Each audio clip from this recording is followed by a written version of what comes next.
Alhamdulillahirabbil alamin. Assalatu wassalamu ala asyrafil anbiya'i wal mursalin wa ala alihi washabi ajmain. Rabbi shrah li sadri wa yassir li amri wahlul 'uqdatam min lisani yafqahu qawli. Assalamualaikum warahmatullahi wabarakatuh. Salam sejahtera. Salam Jabatan Pendidikan Negeri Melaka, Pendidikan Berkualiti Insan Terdidik Negara Sejahtera, Estate JPM Melaka, Jenama Kerajaan nombor 1. Saya minta yang berada di atas talian bukan sekolah rendah dan bukan PPD dan bukan JPN. Mohon keluar. Maknanya pengetua-pengetua lah yang masih ada atas talian. Mohon keluar daripada talian sebab talian ini nak digunakan untuk sekolah rendah. Ada lagi tak? Okey. Baik, tuan-tuan dan puan yang saya hormati, rakan timbalan, Tuan Haji Ismail Alias, Tuan Haji Karim Tumin, timbalan pengarah bahagian sektor pembelajaran juga sektor pesan sekolah, KPPK dan KPP yang ada di dalam bilik sidang ini, serta tuan-tuan dan puan guru besar di atas talian. Syukur Alhamdulillah tuan-tuan dan puan dapat berada di sini walaupun tak bersua muka, tapi saya percaya, saya lupa, dan juga tuan-tuan PPD okey, dan juga pegawai PPD yang ada di atas talian. Jadi kita dapat bersua muka dan kita nak menyampaikan beberapa perkara lah. Okey, tuan-tuan dan puan, saya memanggil tuan-tuan dan puan ini untuk sesi libat urus kerana ada perkara yang perlu bertindakan segera yang tuan-tuan dan puan perlu laksanakan selepas saya menghadiri sesi libat urus semalam bersama dengan KPPM dan juga pengarah-pengarah bahagian dan Jabatan Pendidikan Negeri. Okay, tuan-tuan dan puan, ramai yang salah faham kedudukan saya. Ada yang kata saya ni pengarah lah. Macam ni tuan-tuan puan, mari saya cerita. Pengarah kita kan dah pergi ke lembaga, menjadi pengarah lembaga perperiksaan. Di sebuah negeri mesti ada pengarah. Kalau pengarah tu tak ada orangnya, tapi tugasnya mesti dilaksanakan. Jadi tugas-tugas sebagai pengarah tu sekarang ditanggung oleh saya. Saya diamanahkan menanggung tugas-tugas pengarah yang belum hadir lagi. Jadi saya masih lagi timbalan pengarah perancangan dan pengurusan PPD dan menjalankan tanggungjawab pengarah. Menjalankan tanggungjawab pengarah. Sehubungan dengan itu, saya akan menerima allowance tanggungjawab. Kerana saya menerima allowance tanggungjawab, jadi saya bertanggungjawab untuk semua tugas-tugas pengarah sepanjang pengarah tidak hadir lagi tidak dilantik untuk Negeri Melaka. Harap faham ya tuan-tuan dan puan. Bila saya pergi, semalam saya pergi satu warung, puan pengarah ya? Saya tu kata, saya pandang aja.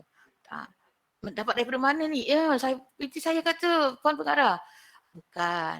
Jadi hari ni saya menjelaskan tuan-tuan dan puan, jadi terang, kita sebagai ketua sekolah mesti terang, mesti faham dengan jelas apa maksud. Kalau kita tak ada pun, kalau tuan-tuan dan puan tak ada lah, kata tuan-tuan dan puan ambil cuti, sehingga 1 bulan, 2 bulan katakan, cuti yang dibenarkan lah, okey. Jadi pelantikan tuan-tuan dan puan untuk digantikan kat situ tak ada, tak boleh. Jadi tugas tuan-tuan dan puan mesti dijalankan. Mesti ada orang yang menjalankan tugas tu. Jadi tuan-tuan dan puan boleh melantik siapa, cara melantik pun ada caranya. Dia akan ikut susunan dalam carta organisasi tu. Jadi mesti ada orang yang menjalankan tanggungjawab sebagai ketua organisasi tu. Kalau kat sekolah tuan-tuan dan puan mesti ada orang yang menjalankan tugas sebagai guru besar walaupun guru besar tak ada. Bukan dia menjadi guru besar, menjalankan tanggungjawab sebagai guru besar. Saya sedih lah pula bila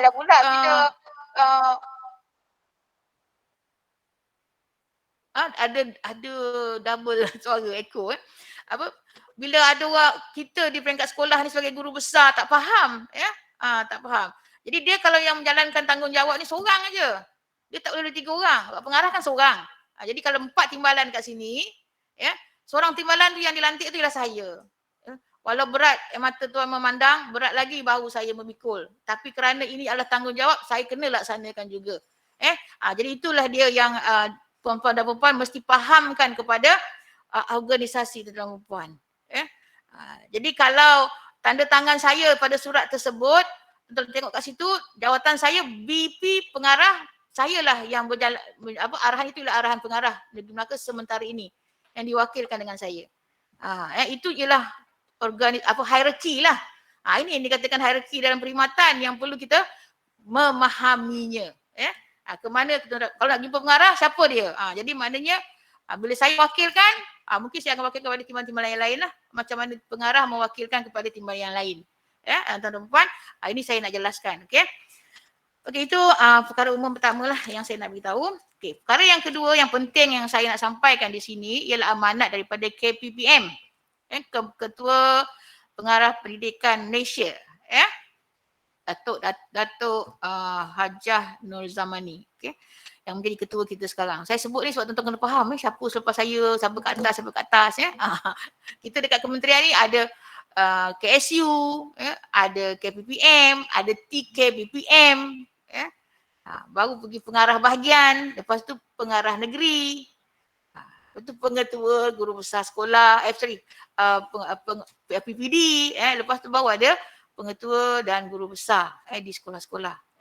Jadi itu pemahaman yang perlu tuan-tuan dan puan faham untuk diterangkan kepada guru-guru kita. Kadang guru-guru kita ni tak faham. Dia tu langgar je.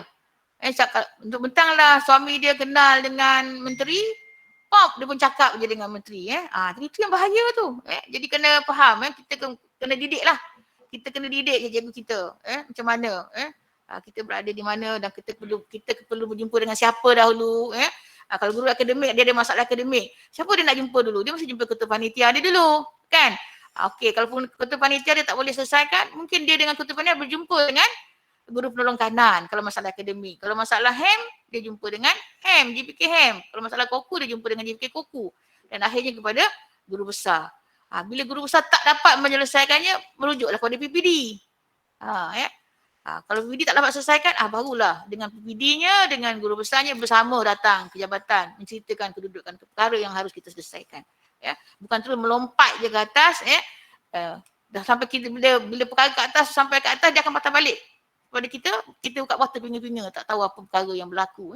Ini saya sebut pasal kerana adanya aduan yang terus kepada menteri oleh guru kita.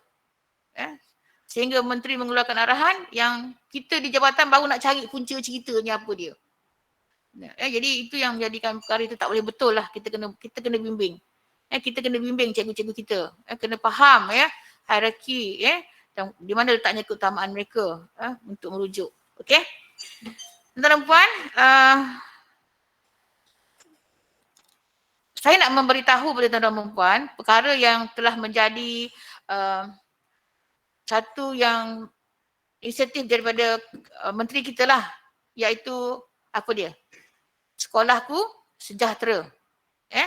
Sekolahku sejahtera.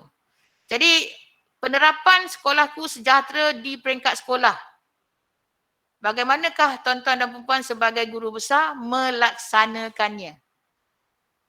Jadi kita ni bila menteri ke, bila ketua kita, KPPM ke, membuat satu inisiatif baru, memperkenalkan satu dasar, kita di peringkat sekolah, dan selalunya dasar yang dikeluarkan oleh menteri ataupun KPPM, dia berkaitan dengan sekolah. Dia berkaitan dengan sistem pendidikan kita. So kita mesti faham dan bagaimana kita nak mengambil ketetapan ini sebagai satu kaedah untuk kita melaksanakan. Kita barisan pengoperasian ni mesti nak melaksanakan supaya ianya sampai kepada anak murid kita. Jadi dalam sekolahku sejahtera ni, objektif yang utama di situ ialah menerapkan 14 elemen nilai-nilai melalui perkataan sejahtera dalam organisasi sekolah. Jadi itu yang timbulnya tema Hari Guru kita ialah Guru Tunjang Sekolahku Sejahtera. Jadi kalau kita lihat untuk menjadikan kita lebih mudah, guru-guru kita lebih mudah mengajar.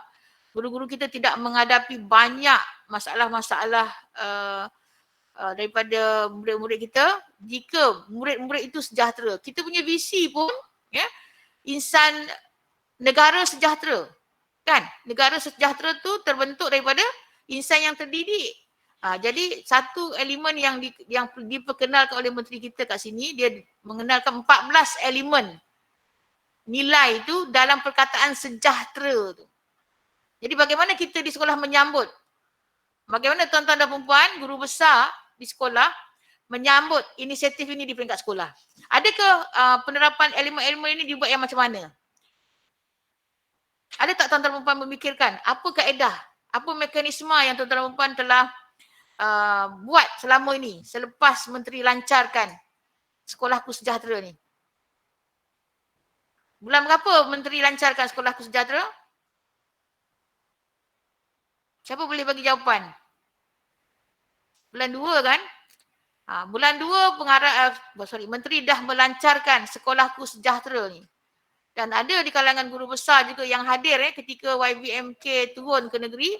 Bagaimana YBMK menerangkan setiap satu huruf dalam sejahtera tu mewakili elemen-elemen nilai yang hendak diterapkan di kalangan sekolah. Sejauh mana tuan-tuan dan puan menerima ini di peringkat sekolah sekarang? Sebagai ketua sekolah, apa yang tuan-tuan dan puan buat setakat ini untuk menjadikan perkara ini mesra ataupun budaya di kalangan guru-guru dan juga di kalangan murid-murid? Apa yang tuan-tuan dan puan buat?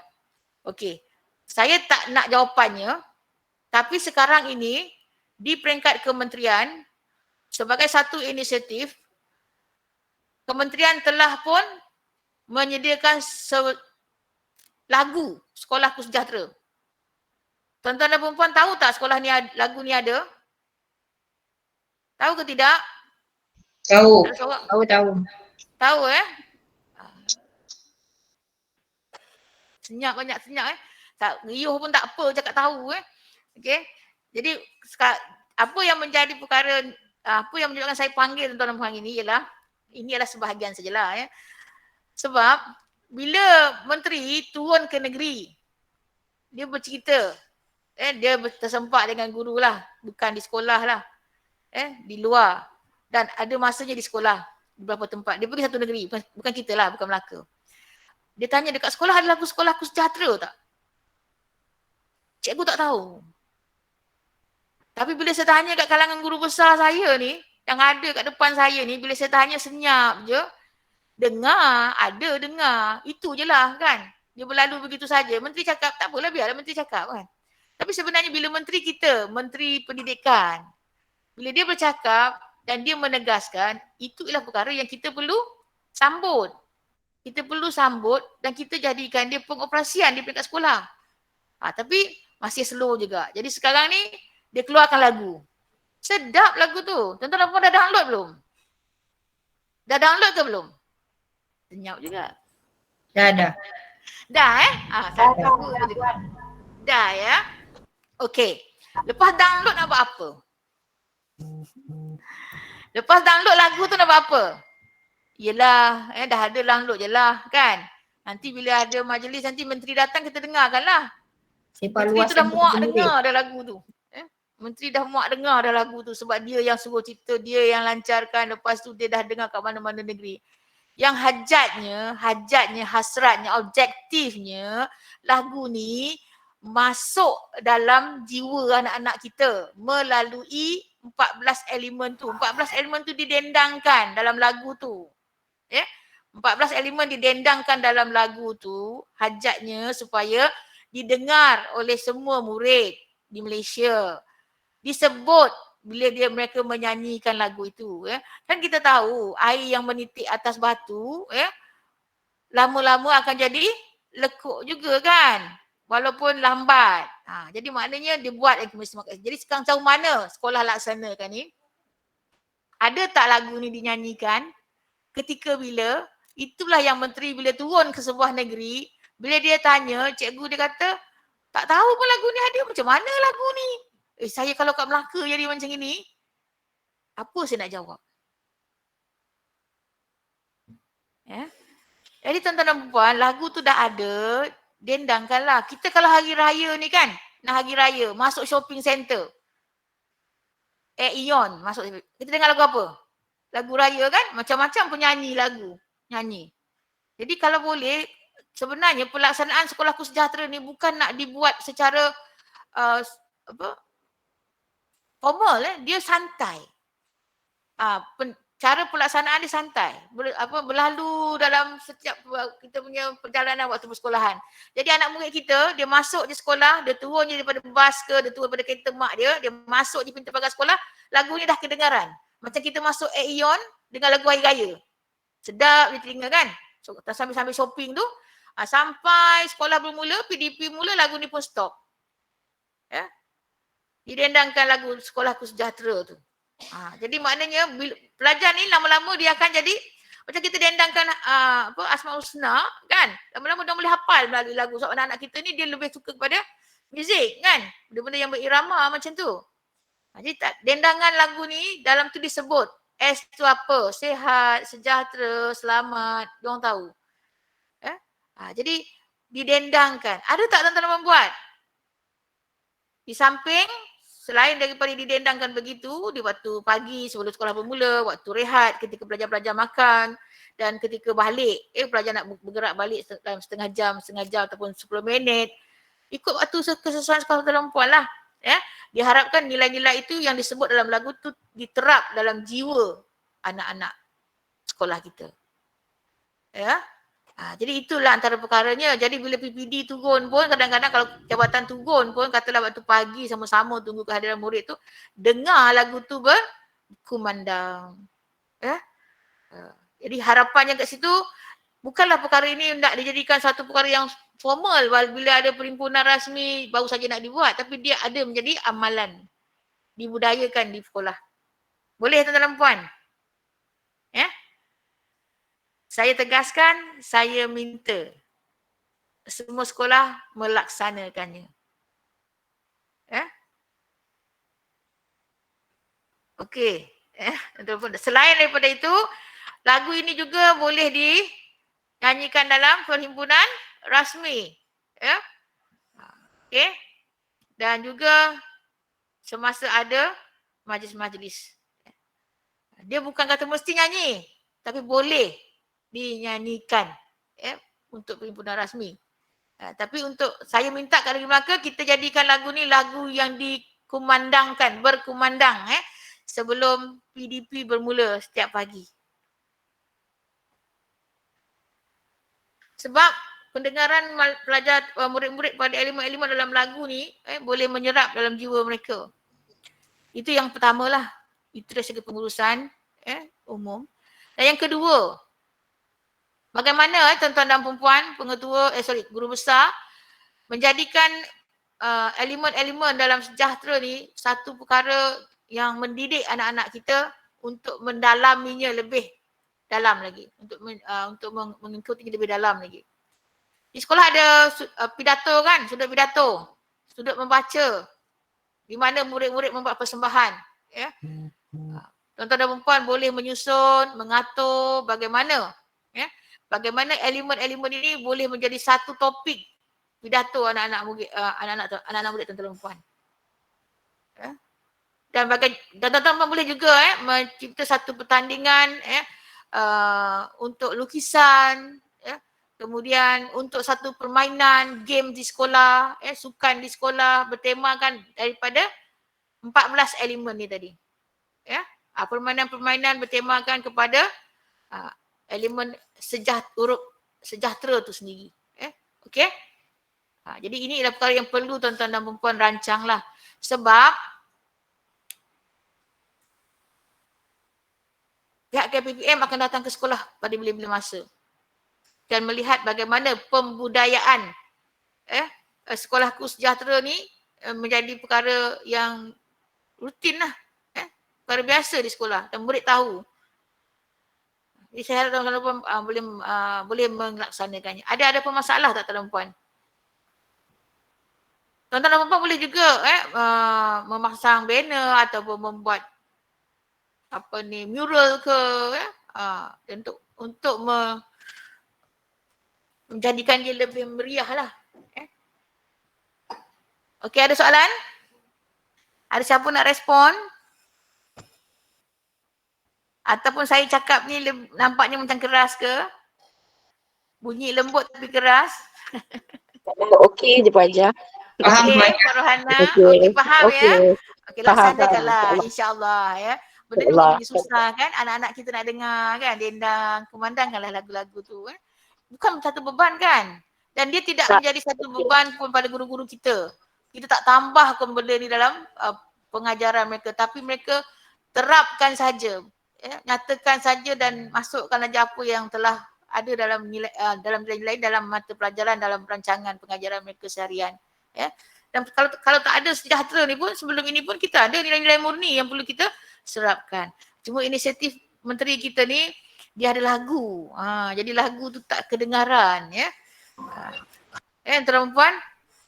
Jadi download lagu daripada portal, kumandangkanlah mengikut apa yang tuan-tuan ada di sekolah untuk diinikan. Okey, itu perkara pertama yang saya nak cakap. Sebelum saya pergi perkara yang kedua.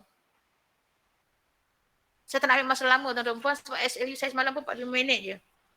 Okey Tak ada kalau orang simpan dulu, nanti mungkin bercakap kemudian. Okey, perkara yang kedua mengenai isu jadual waktu. Saya dihubungi secara langsung teruslah. Atau PM terus. Tak ada PM tepi, PM terus daripada Ketua Jemaah Nazir apabila mengatakan bahawa masih ada 33 buah sekolah rendah di negeri Melaka ni masih belum dapat melaksanakan jadual waktu sebagaimana yang telah ditetapkan, iaitu untuk tahap 1 3 hingga 4 mata pelajaran satu hari dan untuk tahap 2 5 hingga 6 mata pelajaran sehari. Ada 33 buah sekolah ini masih belum melaksanakannya. Dalam mesejnya, Puan Hajar, 33 buah sekolah Melaka masih belum dapat melaksanakan penyusunan jadual waktu seperti ini. Tolong uruskan. Dan saya dapati bahawa 33 buah sekolah itu 3 buah sekolah kebangsaan, 3 buah sekolah rendah agama dan yang selebihnya ialah SJKC. Siapa pengerusi untuk sekolah SJKC? Adakah di SJKC ni ada mata pelajaran yang ekstra ataupun mata pelajaran yang lebih waktu sehingga tak boleh nak susun? Tapi hanya 3 daripada 33 tu tolak dengan 6, maknanya 27 sekolah SJKC. SJKC kita ada berapa banyak Halo? Ya, salah. Saya. Okey, saya datang. Saya ada surat. Okey, saya datang. Mami Canja berlaku. Mami Canja. Saya janji dengan dia orang tu. Okey. Jadi, apa tu saya tadi? Berapa SJKC semua? 65. Yang lain tu boleh pula buat yang 27 ni. Kenapa? Apa masalah sebenarnya? Adakah di SJKC ni ada subjek lain? Cikgu Khairudin dia orang ada subjek lain. Kalau tengok pada alasan tu bahasa Cina ada lebih 2 masa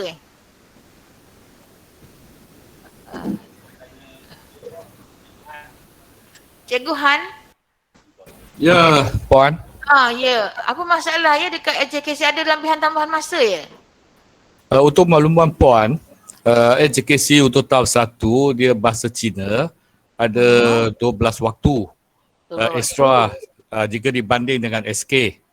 So bila kita cuba membuat jadual waktu ini, so kalau kelas yang banyak, macam kelas saya, sekolah saya ada 5 kelas.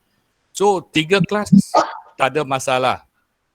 Tinggal 2 kelas saja dia 4+1. Maksudnya mata pelajaran elektif ada tambah satu pada satu hari untuk 2 kelas lah. Kalau ada 5 kelas, ada 2 kelas berlaku begini.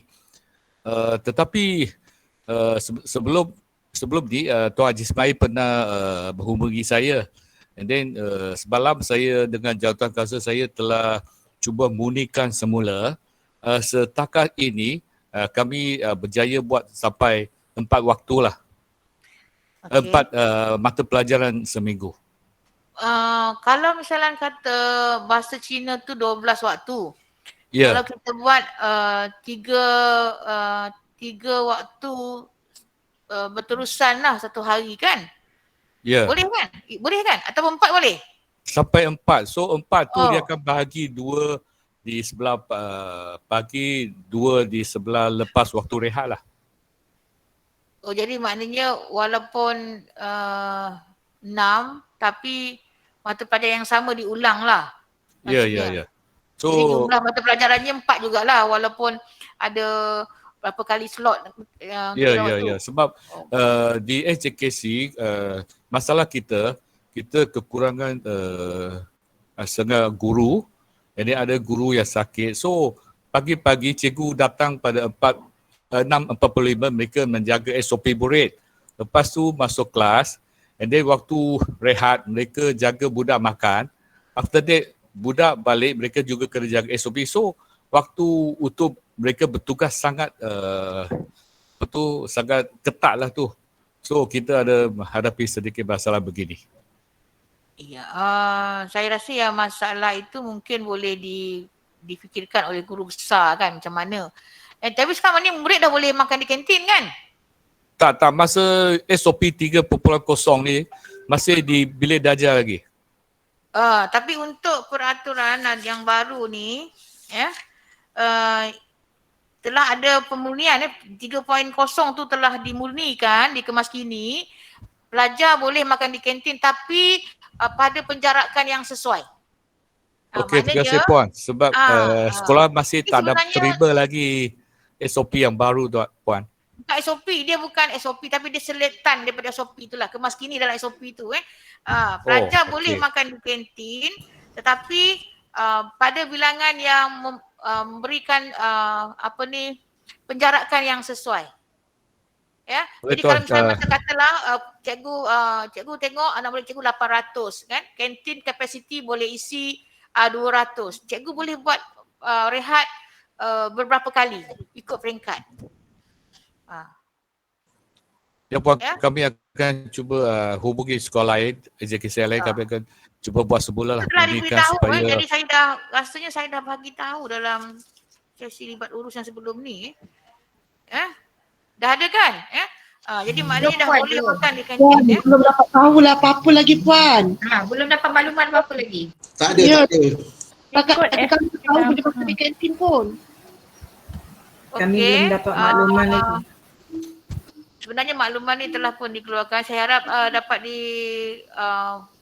saya akan minta lah urusan sekolah memberitahu yang ni bangunan murid lah kan. Pengurusan kantin. Kantin dah boleh makan, dia dah boleh makan di kantin tapi pengurusan sekolah, mana guru besar kena kawal penjarakan. Maknanya sekarang ni kalau kantin tu boleh masuk ramai, mungkin tuan-tuan dan puan boleh buat 2 kali rehat lah. Kemudian kalau tak boleh buat ramai, tengok murid kita buat secara berperingkat. Susun jadual waktu tu supaya berperingkat. Mungkin pukul 9.30 satu peringkat, 10.30 satu peringkat, 11.30 satu peringkat. Macam itulah. Dah boleh makan dekat kantin dah. Jadi saya dah beritahu dah hari tu dalam ni.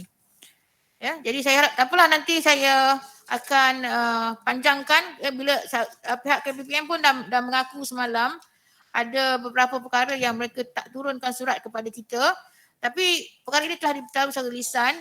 InsyaAllah nanti kalau surat itu sampai saya akan panjangkan ke sekolah. Tapi boleh bertindak sekarang lah, dah boleh mula bertindak sekarang. Maknanya pelajar dah boleh makan di kantin, tapi Kan seperti saya katakan tadi ya, bila kita, tak cakap dengan rendah. Bila kita beransur ke peringkat endemik ni, ya tuan dan perempuan, ya, jadi kita dah kena mulakan kepada semua guru-guru kita, pendidikan kepada anak-anak kita, penegasan menjaga jarak, menjaga keselamatan, menjaga kesihatan dan juga menjaga kebersihan, dan memakai mask sepanjang masa. Itu ialah antara yang saya nak tegaskan dekat sini lah. Okay. Jadi dalam perkara yang seterusnya yang saya nak beritahu pada tuan-tuan dan perempuan ni, dan selepas ini ialah mengenai perubahan kepada fasa endemik lah. Jadi dah bila kita bercakap pasal jadual waktu ni, bila tuan-tuan dan perempuan nak menyusun jadual waktu ni, jadi saya minta tuan-tuan dan perempuan mengambil kira juga bahawa untuk perubahan kepada fasa endemik, kita dah berdamai dah dengan COVID ni. COVID dia nak seranglah. Tapi kita pun menyerang mereka dengan cara mempertahankan diri kita. Biarlah dia berada. Kalau sebelum ini kita tahu kehadiran dia dan kita tak tahu macam mana nak buat dengan dia. Macam kita diserang secara tiba-tiba. Tapi sekarang kita dah 2 tahun dengan COVID-19 ni, kita dah ada vaksin, kita dah ada kaedah bagaimana, dan kita dah tahu macam mana cara dia menyerang. Dia menyerang melalui pernafasan. Itu sebab saya ni bercakap memang pakai mask je. Jadi dalam dewan, dalam bilik persidangan ni tak ada seorang pun yang tak pakai mask. Sebab COVID-19 ni dia menyerang melalui pernafasan. Jadi bila pernafasan, rembesan air liur daripada kita kena ke permukaan-permukaan lain, kita sentuh. Lepas tu bila kita sentuh, tangan kita sentuh muka. Melalui hidung, mata, di situlah nanti dia akan membiak. Tapi kalau dia kena pada permukaan dan tak disentuh, dia akan mati dalam masa beberapa jam saja. Itu sebab kita kena pakai mask. Sebab dia ialah virus yang berpindah melalui pernafasan. Jadi kita kena beritahu anak-anak murid kita, pemakaian mask tu penting. Jadi untuk itu, untuk pengoperasian, bila kita dah beralih kepada fasa endemik ni, kita dah beroperasi macam sebelum. Tapi melalui kaedah yang baru, iaitu melalui norma baru. Apa yang ditulis dekat mesej tu, Azli? Cikgu apa saya tak nampak.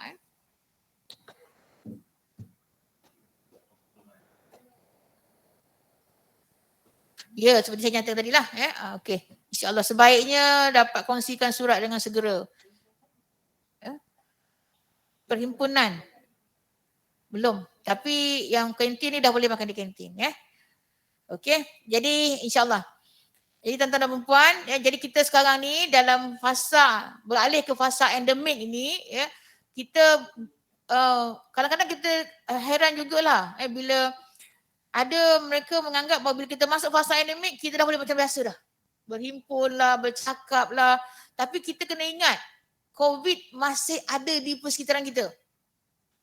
COVID masih ada di persekitaran kita dan kita kena berdamai dengan mereka dengan cara menanganinya, secara menghalangnya untuk terus merebak. Jadi kita dah ada vaksin. Jadi beritahu anak-anak murid kita macam mana COVID ni merebak. Jadi perlu diberitahu selalu dan ingatkan selalu. Mask itu penting untuk dipakailah. Okey.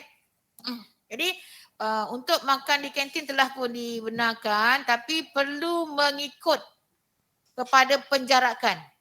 Jangan sampai pelajar bersesak di kantin. Jadi tuan-tuan dan perempuan boleh susun jadual waktu supaya secara berperingkat supaya penjarakan itu dapat dikawal.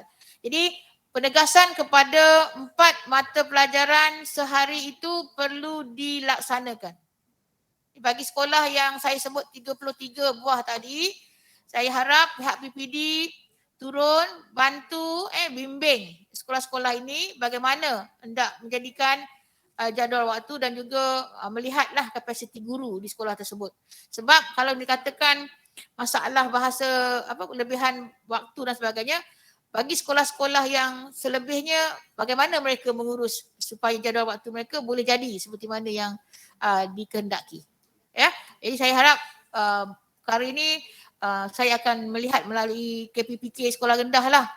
Adakah ketiga-tiga buah sekolah ini dapat melaksanakannya, dan senarai nama pun telah saya serahkan kepada KPPK dan minta pihak PPD lah turun. Tadi Tuan Haji Khairuddin nanti minta PPD tolong bantu bimbing lah bagaimana jadual waktu ni boleh ni kan Okey. SRA pun ada 3 buah sekolah. SRA Petang 3, Tun Razak dengan satu lagi Al-Faizin. Al-Faizin ni Alur Gajah kan? Alur Gajah kan? Al-Faizin, Petang 3 dan Tun Razak. 3 buah sekolah. Sekolah Kebangsaan Parit Melana, tapi Parit Melana telah dapat dikemas ke ni lah. Saya dah dapat laporannya. Dan kemudian Tebong dan juga Menggung. Jadi yang lain-lain semua SJKC nanti senarai akan saya bagi pada KPPK rendah dan juga PPD. Dan saya nak selepas raya insya-Allah lah ketiga-tiga buah sekolah ni dah dapat melaksanakan jadual waktu seperti mana yang diminta lah. Jadi tuan-tuan dan puan, pihak kementerian akan turun ke sekolah-sekolah dalam masa terdekat selepas raya, bermula dengan negeri Kelantan dan Johor dan selepas itu negeri-negeri yang lain untuk melihat 2 perkara ni. Pertama, bagaimana aplikasi atau bagaimana tuan-tuan dan perempuan menyemarakkan lagu konsep sekolahku sejahtera tu di sekolah secara santai. Ini bukan formal dia bukan mesti dilaksanakan secara formal, dia secara santai. Maknanya nilai-nilai itu diterap dalam diri anak murid itu supaya dia menjadi amalan dalam kehidupan sehari murid-murid. Melalui lagu tersebutlah. Dan guru-guru juga perlu dipertegaskan. Bukan boleh ingat tak apa dia yang 14 tu? S tu ada berapa? E tu ada berapa? J tu ada berapa? Okey, tuan dan puan, itulah perkara yang kedua dan saya telah masuk pada perkara yang ketiga seterusnya tadi iaitu perubahan kepada fasa endemik. Jadi perubahan kepada fasa endemik ni apa yang saya nak tuan-tuan buat ialah membudayakan dan menjadikan pakai mask tu adalah wajib. Penjarakan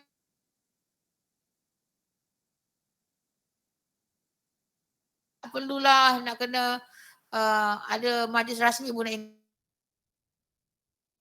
sekolah tu nampak je terus tegur lah. Jadi guru-guru bertanggungjawab. Kita sama-sama bertanggungjawab kepada perkara tu. Bukan merupakan perkara yang harus diturunkan secara rasmi sepanjang masa. Dia mesti dilakukan secara bersahaja. Ingatan kepada semua anak murid kita. Okey? Itu ialah perkara yang ketiga lah. Okey.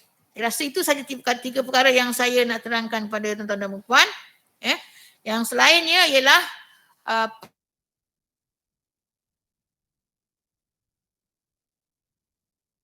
di mana-manalah sebenarnya penyuraian ke kedatangan ke garis panduan 3.0 masih terpakai.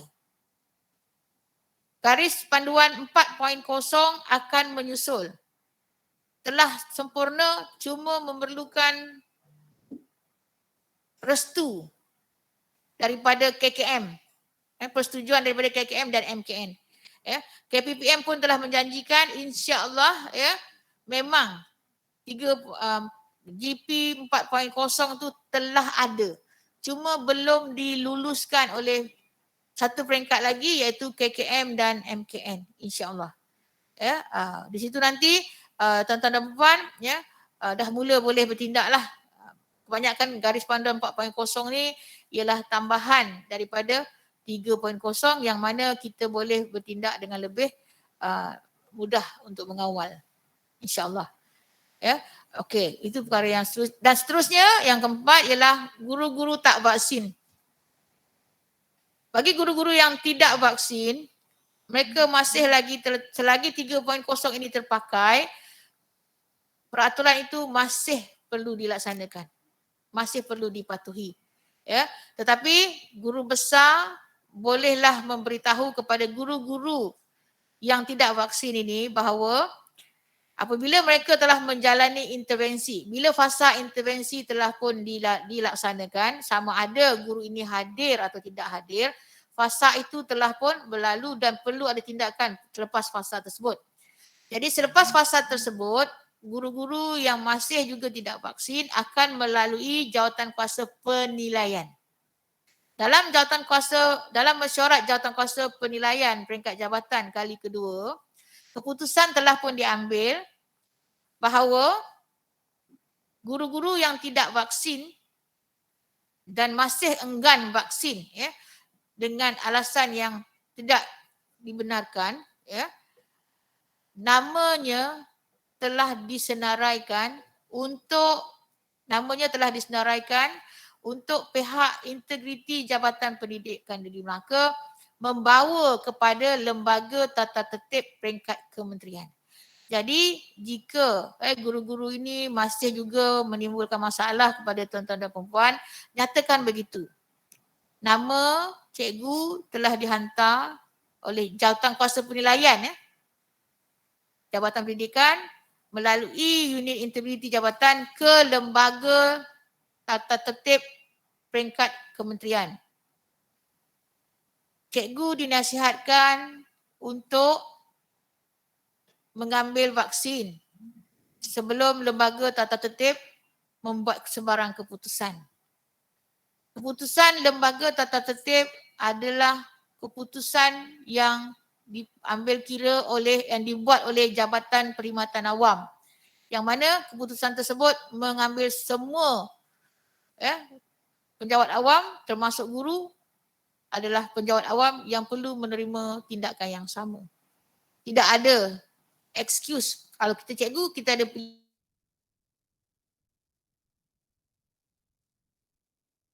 guru ialah penjawat awam. Kalau di SPP mungkin kita kata ialah Suruhanjaya Perkhidmatan Pendidikan, tapi di JPA, SPA semua guru dan semua yang menjawat yang bekerja di bawah Kementerian Awam ialah penjawat awam. Jadi tidak ada keistimewaan kepada guru untuk tindakan tata tertib. Jadi maknanya dia sama.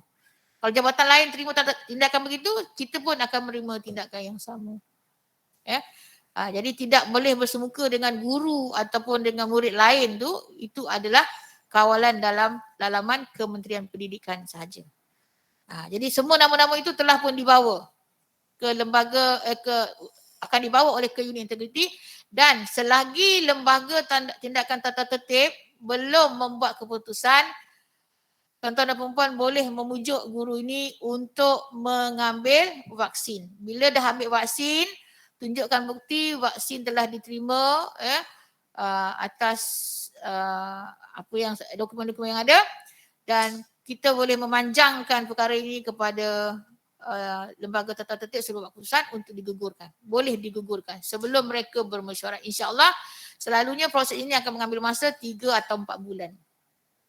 Jadi nasihatkanlah cikgu macam itu.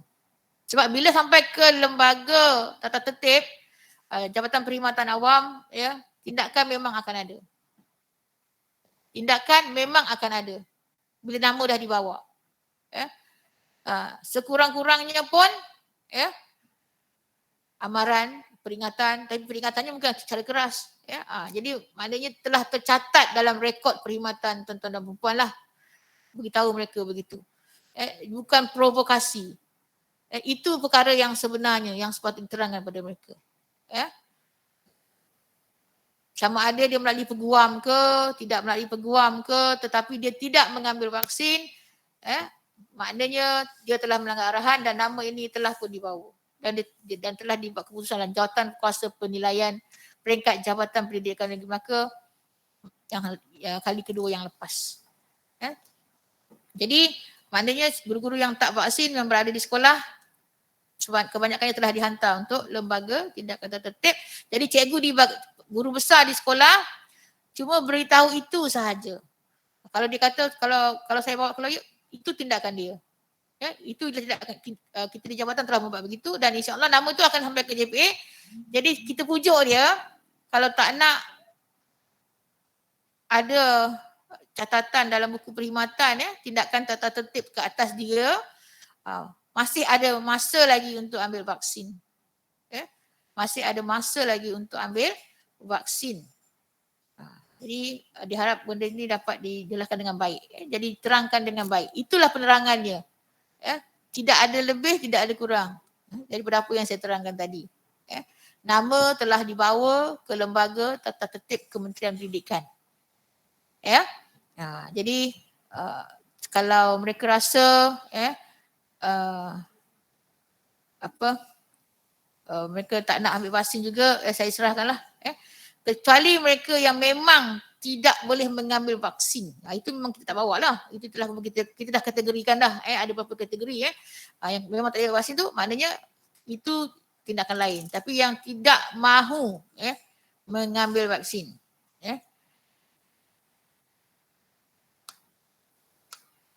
Yang tidak mengambil vaksin dengan pengesahan doktor, dia melalui garis panduan 3.0 lah. Itu Puan apa tu, Puan Lee Siu Chin Puan, untuk guru yang pengesahan doktor, apakah tindakan mereka? Bila mereka dah ada surat pengesahan doktor, mereka tertakluk kepada GP point 3.0 lah. Masih belum boleh bersemuka sebab mereka tak ada vaksin. Cuma mereka ni tak dibawa namanya ke lembaga tata tertib lah. Itu saja. Jadi maknanya kalau selagi mereka tak ada vaksin, kalau 3.0 kata mereka tak boleh bersemuka dengan murid, maknanya mereka tak boleh bersemuka lah dengan murid. Walaupun mereka telah vaksin doktor, tapi mereka belum ada vaksin. So dalam peraturan itu guru yang tidak mengambil vaksin, kan? Bukan guru yang telah mengambil vaksin tapi dapat, bukan. Guru yang tidak mengambil vaksin tidak boleh bersemuka. Jadi kita guna ayat tu. Kita fahamkan ayat tu, ya. Masih mematuhi 3.0, tidak boleh bersemuka dengan murid. Okey. Tunggulah sampai 3.0 tu berubah lah. Okey. Itu dia perkara yang saya nak terangkan. Saya rasa itu saja untuk kali ini dalam ni. Dan saya bukalah kepada tuan-tuan perempuan, ada masa 4 minit untuk bertanya dalam sesi hal-hal lain ataupun kepada apa yang telah diterangkan. Jadi apa perkara rumusan yang saya nak terangkan hari ini? Pertama ialah sejahtera, sekolahku sejahtera tadi tu.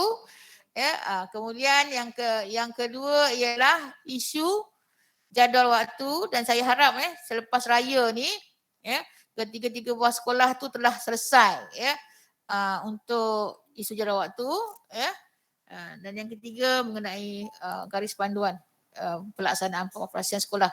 Dan apa yang baru tuan-tuan dan puan-puan tahu hari ini mungkinlah, iaitu pelajar boleh makan di kantin tapi dengan penjarakan yang dikawal.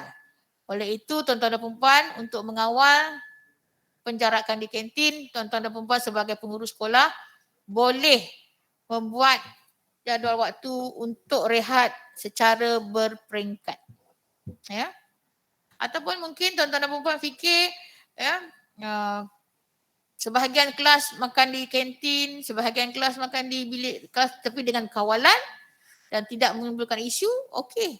Sebab dalam hal ini tuan-tuan dan puan-puan adalah pengurus sekolah, keluasan dan autonomi adalah di bawah tanggungjawab tuan-tuan dan puan-puan lah.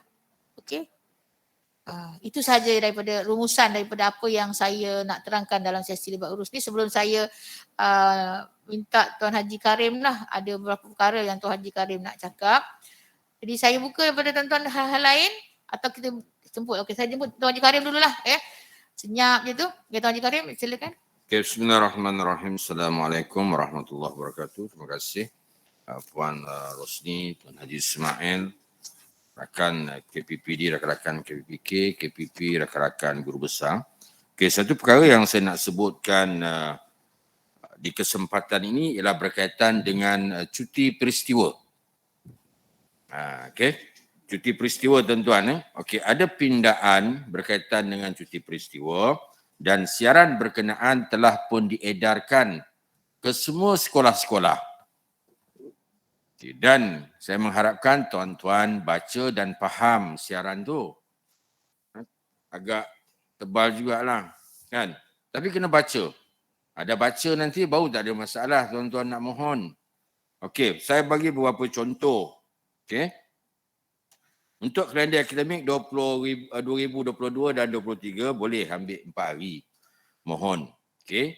Contoh perayaan. Perubahan dia, kalau tuan-tuan mohon cuti peristiwa yang berkaitan dengan perayaan, dia tidak boleh bersambung dengan cuti yang telah digazetkan. Contoh ni, kita nak raya ni, minggu depan, tuan-tuan ambil hari Jumaat, tak lulus. Tak boleh. Ataupun tuan-tuan ambil hari Isnin berikutnya, selepas raya. Jadi ramai yang mohon macam tu.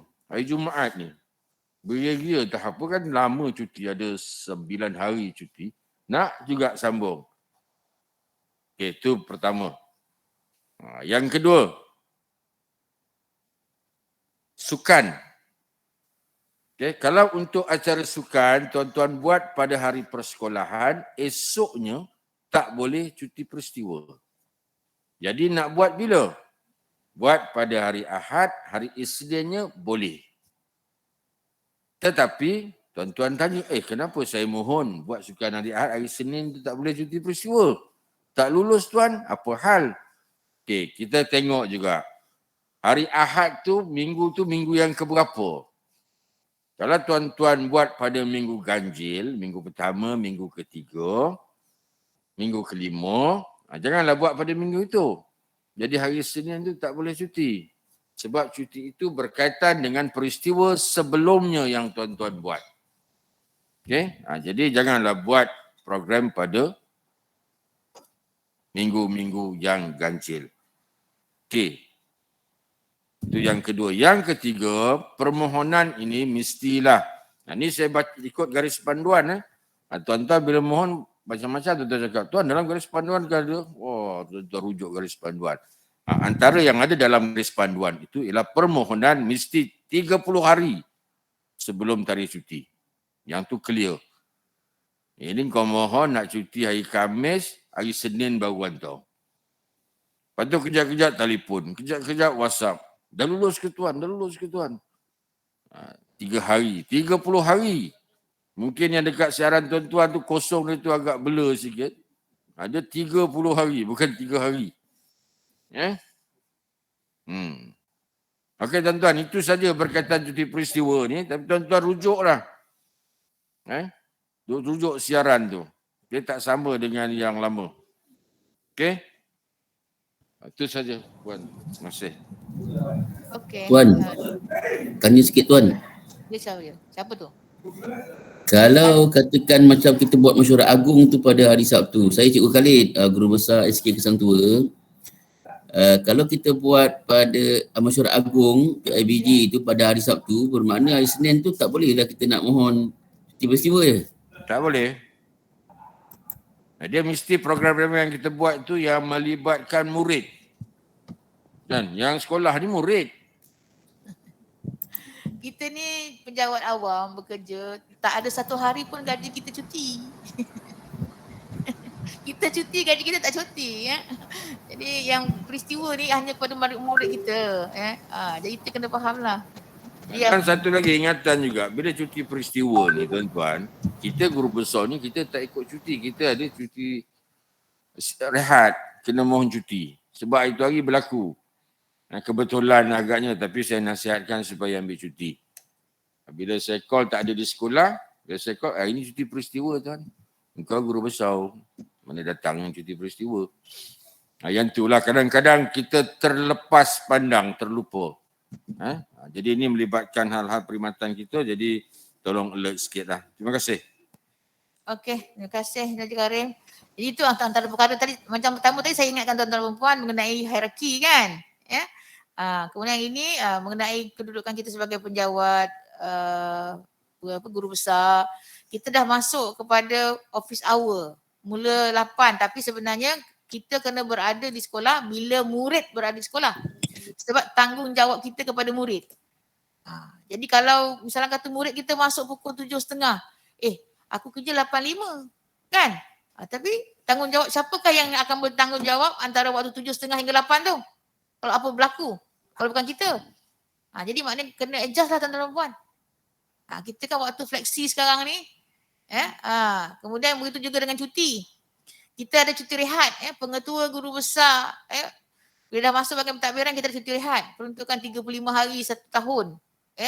kita tak termasuk dengan cuti lain tu, cuti sekolah ke, cuti peristiwa ke, tak termasuk. CRK pun bukan kita dapat. Kita tak dapat CRK. CRK 10 hari tu untuk cikgu. Kita cuti rehat. Kita bukan cuti rehat khas. Kita cuti rehat. Itu cikgu kena faham.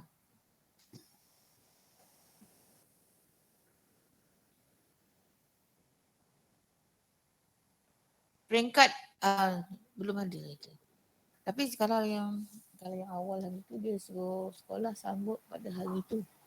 Pada hari tu cuti. Esok.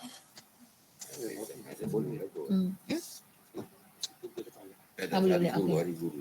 Sekolah sambut lah selepas itu kan. Untuk hari guru setakat inilah yang saya dengar lah kan. Hari guru disambut pada hari guru 16 Mei tu. Tapi 16 Mei tu ialah hari Wesak kan. Jadi maknanya buat pada keesokan harinya. Di dalam hari guru tersebut kita diminta membaca perutusan lah. Baca perutusan yang telah diturunkan dan kemudian untuk agenda tu tidak melebihi daripada jam 10 kot. 11 jadi maknanya nanti saya dapatkan maklumat yang tepat tapi dia akan dilaksanakan pada hari itu juga. Di peringkat sekolah di peringkat sekolah. Untuk peringkat negeri kita akan buat pada 24 jadi itu peringkat negeri. InsyaAllah nanti maklumat tepat saya akan minta pengurusan sekolah memberikan maklumat yang sebenarnya selepas kita dapat maklumat yang tepat mengenai ini. Tapi yang pertamanya memang dia akan dilaksanakan pada hari tersebut iaitu 16 Mei. Tapi 16 Mei tahun ini jatuh hari Wesak yang kita gantikan pada 15 bulan. Dari Wesak 15 bulan jadi kita ganti pada 16 tu kan. Jadi nanti saya dapat maklumat yang tepat insya-Allah. Untuk setakat inilah.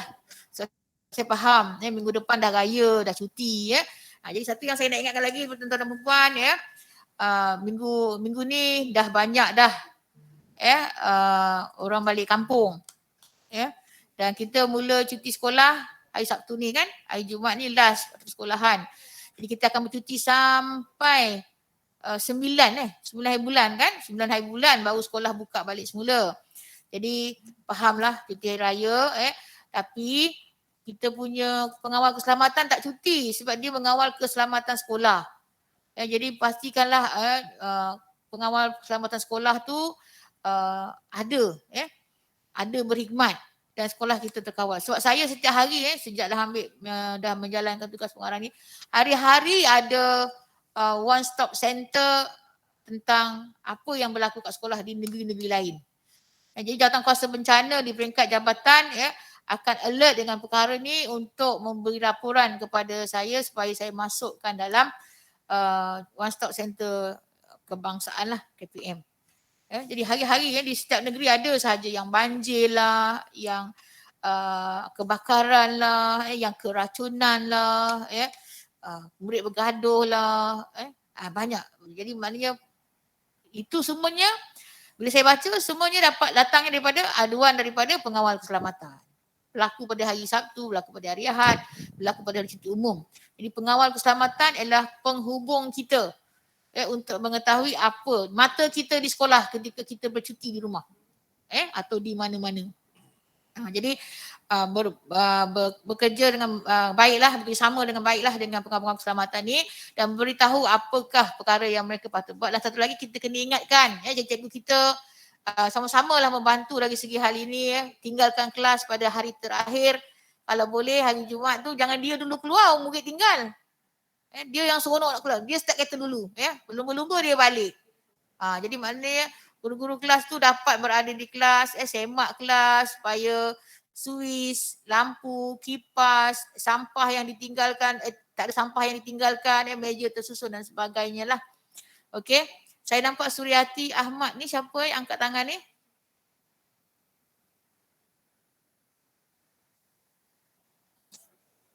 Suryati Ahmad siapa? Kalau mana? Saya guru besar daripada SK Melaka Pindah.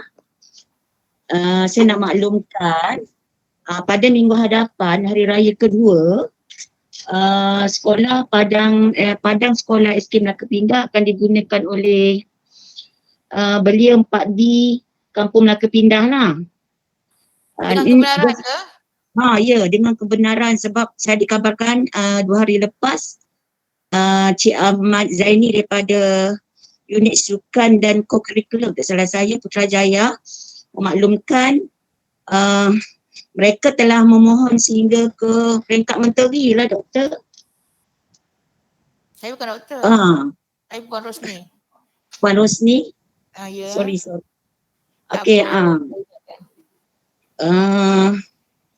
Jadi Cik Ahmad Zaini dah maklumkan kepada saya bahawa komuniti tersebut telah mendapat kebenaran khas daripada daripada Jadi itu ialah maknanya penggunaan padang oleh komuniti luar dah ada kebenaran. Jadi dia bolehlah masa tu 2 hari raya pun tak ada murid kan. Kita tak bagi masuk ni sebab kita tak nak orang luar bersemuka dengan murid kita. Okey, bila kebenaran telah ada, jadi puan sebagai pemilik kawasan, tuan rumah, ya, memastikan bahawa kawasan puan adalah selamat dan terjaga. Jadi memanglah hari raya kedua kita tengah cuti, tapi seperti semana yang saya nyatakan tadi, pengawal keselamatan berada di sekolah. Jadi maklumkanlah pada pengawal keselamatan tu kawasan-kawasan mana yang boleh dilalui ataupun yang boleh digunakan oleh pengguna ini tadi. Ya. Jadi kawallah. Ya. Jadi dalaman sekolah tu macam mana? SK Melaka pindah kan? Ya betul. Okey. Betul, SK Melaka pindah. Jadi maknanya semua kebenaran, semua penggunaan premis atas kebenaran, maknanya tuan-tuan dan puan pemunya ataupun tuan rumah perlu menjaga keselamatan dan mengawal keselamatan. Itu tanggungjawab tuan-tuan dan puan lah. Okey, terima kasih puan. Okey. Terima kasih. Okey, dah pukul 11. Saya Tuan Haji Ismail nak cakap sikit. Silakan. Terima kasih Puan Rosni. Saya mohon kepada semua guru besar sebab kita dah keluarkan surat kepada pentadbir berkaitan dengan pelaporan pelaksanaan kecap plan 3 yang tuan-tuan kena buat secara atas talian lah. Jadi saya mohon pada sekolah ambil tindakan segera kepada 4 mata pelajaran ni di mana link tu kita dah bagi dalam surat berkenaan untuk dibuat oleh pihak sekolah lah. Jadi sebenarnya tarikh tamat untuk menggunakan link tu ialah pada hari ini 27 hari bulan. So saya mohon pada sekolah yang masih belum lagi membuat laporan tentang pelaksanaan Kap 3 ini, sila buat tindakan segera. Terima kasih. Okey, terima kasih Tuan Ismail.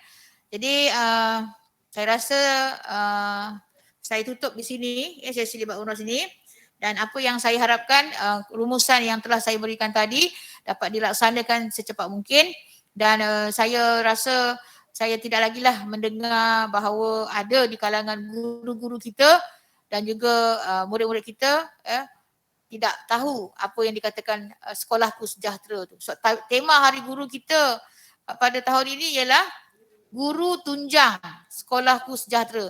Kalau dah guru tu jadi tunjang sekolah sejahtera tapi guru sendiri tak tahu sekolahku sejahtera tu apa, itu satu perkara yang memang tak sesuai lah, tak selari dengan apa yang kita telah tetapkan dengan tema tu. Okey. Jadi tuan-tuan dan puan, saya harap tuan-tuan dan puan dapat melaksanakan arahan demi arahan yang telah dikeluarkan. Sebagaimana yang kita ingat bahawa kita ni bekerja di bawah pejabat awam ni, kita ada 2 pilihan je. Ini pun boleh tuan-tuan cakap pada cikgu tuan-tuan dan puan. Pertama, kita memohon untuk bekerja dalam organisasi ni. Kita memohon jadi cikgu dan kita bekerja di sekolah. Kita dapat gaji atas permohonan kita. Itu memang kita mohon dan kita dapat. Itu hak kita. Bila kita bekerja, kita memang dapat gaji. Ya. Dan yang kedua, hak kita sebagai penjawat awam, saya cakap kita sebab apa? Begitu juga dengan saya, begitu juga dengan semua guru di sekolah dan tuan-tuan dan puan juga, ialah berhenti. Itu hak kita. Selain daripada itu, cuti, mohon keluar, dapatkan perkhidmatan, pertukaran, itu adalah arahan yang terkandung dalam tugas-tugas dan bidang tugas jawatan kita. Jadi maknanya jangan pertikaikanlah Kenapa pula kita diarah buat macam itu? Selagi arahan itu mengikut pada pekeliling, mengikut pada dasar, pada mandat yang betul, memang menjadi tanggungjawab kita untuk mematuhinya. Budi bicara itu ialah perkara selepasnya. Perbincangan boleh dibuat sebab kita berurusan sesama manusia, dan kita ingat dalam agama kita perlu menjaga hubungan kita sesama manusia dan juga dengan Allah Subhanahu Wa Taala. Keberkatan kita dengan hubungan dengan Allah ialah apabila kita dapat mengadakan hubungan yang baik sesama manusia. Tuan dan perempuan, jadi saya harap tugas-tugas yang diarahkan dapat dilaksanakan dengan baik dan warga pendidikan kita berada dalam sejahtera, dan sesuailah dengan misi kita untuk membentuk negara sejahtera, dan tuan-tuan dan perempuannya lah tunjang untuk kesejahteraan itu bermula di sekolah. Jadi membentuk sebuah negara sejahtera bermula di sekolah, dan tunjangnya ialah guru-guru. Sebenarnya kita jadi apa yang seperti kita ada hari ini ialah kerana kita ada guru kita sebelum ini yang menjadikan kita seperti hari ini. Jadi berterima kasihlah kepada cikgu. Tuan-tuan dan puan, jadi pada kesempatan ini saya mengucapkan selamat Hari Raya yang akan datang tak lama lagi, 5 atau 4 hari lagi. Jadi saya ucapkan selamat Hari Raya kepada semua muslimin dan muslimat yang berada di atas talian yang juga dalam bilik ini. Mohon maaf zahir batin atas segala kesilapan ataupun kekasaran saya, dan bagi pihak tuan-tuan dan perempuan tidak ada apa dosanya kepada saya, cuma kalau yang ada pun berkaitan dengan kerja, ianya adalah terus kepada bidang tanggungjawab, dan jika ada kekasaran daripada saya dalam pelaksanaan tanggungjawab saya mohon maaf, dan bagi tuan-tuan dan perempuan saya dah maafkan insya-Allah. Jadi itu saja, sekian. Selamat Hari Raya, maaf zahir batin. Assalamualaikum warahmatullahi wabarakatuh. Assalamualaikum warahmatullahi wabarakatuh. Waalaikumsalam warahmatullahi wabarakatuh. Terima kasih. Warahmatullahi